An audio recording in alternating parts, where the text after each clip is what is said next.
ত্রয়োদশ জাতীয় সংসদ নির্বাচনে নির্বাচিত হয়ে সাড়া জাগিয়েছেন টাঙ্গাইলের দুই ভাই। দুজনই বিএনপির কেন্দ্রীয় নেতা। নিজেদের যোগ্যতা আর রাজনৈতিক ধারাবাহিকতার মধ্য দিয়ে উঠে এসেছেন। তারা হলেন আব্দুস সালাম পিন্টু ও সুলতান সালাউদ্দিন টুকু। ত্রয়োদশ জাতীয় সংসদ নির্বাচনে টাঙ্গাইল ২ আসন থেকে বিএনপির কেন্দ্রীয় ভাইস চেয়ারম্যান ও সাবেক শিক্ষা উপমন্ত্রী আব্দুস সালাম পিন্টু তৃতীয়বারের মতো সংসদ সদস্য নির্বাচিত হয়েছেন।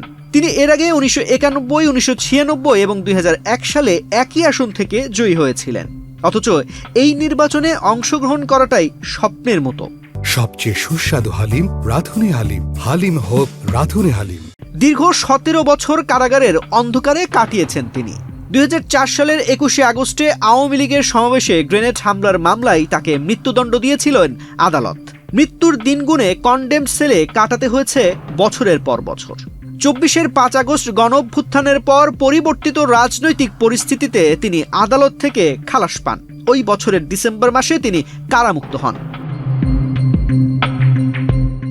অন্যদিকে তার ছোট ভাই সুলতান সালাউদ্দিন টুকু টাঙ্গাইল ৫ আসন থেকে প্রথমবারের মতো সংসদ সদস্য নির্বাচিত হয়েছেন ২০২৬ সালে। দুই ভাইয়ের এই যুগপৎ জয় টাঙ্গাইলের রাজনীতিতে এক অনন্য নজির তৈরি করেছে। বাংলাদেশের সংসদে একসঙ্গে দুই ভাইয়ের নির্বাচিত হওয়ার রেকর্ড এটাই প্রথম নয়। বাংলাদেশের সংসদীয় রাজনীতিতে টাঙ্গাইলের সিদ্দিকী পরিবার এক আলোচিত নাম।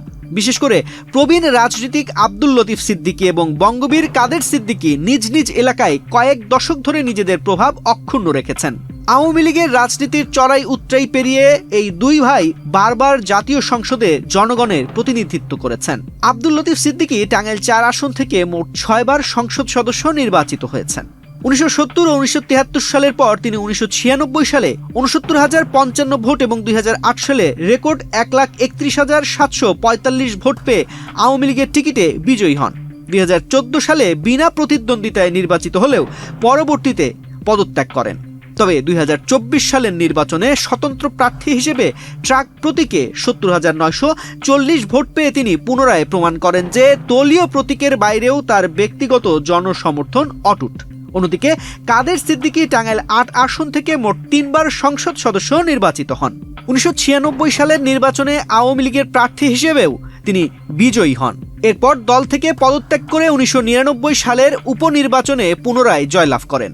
সবশেষ ২০০১ সালের নির্বাচনে নিজের দল কৃষক শ্রমিক জনতা লীগ থেকে গামছা প্রতীক নিয়ে ৮২,৯১৫ ভোট পেয়ে তিনি তৃতীয়বারের মতো সংসদ সদস্য নির্বাচিত হন। স্বাধীনতা পরবর্তী আওয়ামী লীগ রাজনীতিতে গুরুত্বপূর্ণ ভূমিকা রাখেন শেখ ফজলুল হক মনি ও শেখ ফজলুল করিম সেলিম। শেখ ফজলুল হক মনি ১৯৭৩ সালে ঢাকা ১২ আসন থেকে সংসদ সদস্য নির্বাচিত হন। তার ভাই শেখ ফজলুল করিম সেলিম গোপালগঞ্জ ২ আসন থেকে ১৯৯৬, ২০০১, ২০০৮, ২০১৪ ও ২০১৮ সালে সংসদ সদস্য নির্বাচিত হয়ে বাণিজ্য মন্ত্রীর দায়িত্ব পালন করেন। বাংলাদেশের সংসদীয় ইতিহাসে একই পরিবারের ভাইদের মধ্যে আলোচিত আরেক জুটি হুসেইন মোহাম্মদ এরশাদ ও জিএম কাদের। এরশাদ ১৯৮৬ ও ১৯৮৮ সালের নির্বাচনে রংপুর ৩ আসন সহ একাধিক আসন থেকে সংসদ সদস্য নির্বাচিত হন এবং একই সঙ্গে রাষ্ট্রপতির দায়িত্ব পালন করেন। ১৯৯১, ১৯৯৬, ২০০১, ২০০৮ ও ২০১৪ সালেও তিনি বিভিন্ন সময়ে সংসদ সদস্য নির্বাচিত হন। তার ছোট ভাই জিএম কাদের রংপুর ৩ আসন থেকে ১৯৯৬, ২০০১, ২০০৮, ২০১৪ ও ২০১৮ সালে সংসদ সদস্য নির্বাচিত হন এবং পরবর্তীতে জাতীয় পার্টির চেয়ারম্যানের দায়িত্ব নেন।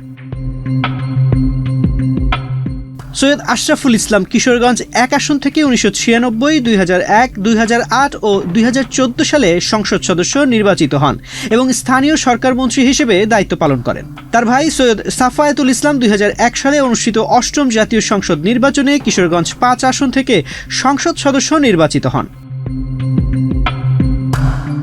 বাগেরহাট ১ আসন থেকে শেখ হেলাল উদ্দিন ১৯৯৬, ২০০১, ২০০৮, ২০১৪ ও ২০১৮ সালে সংসদ সদস্য নির্বাচিত হন। তার ছোট ভাই শেখ সালাহ উদ্দিন জুয়েল খুলনা ২ আসন থেকে ২০১৮ সালে সংসদ সদস্য নির্বাচিত হয়ে দক্ষিণ পশ্চিমাঞ্চলের রাজনীতিতে পরিবারের প্রভাব আরও জোরদার করেন।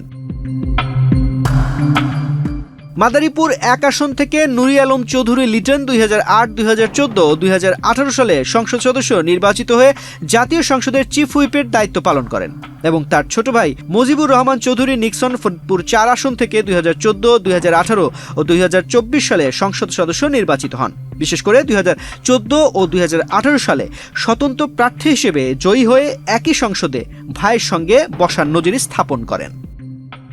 তানজির রহমান, বাংলাদেশ প্রতিদিন।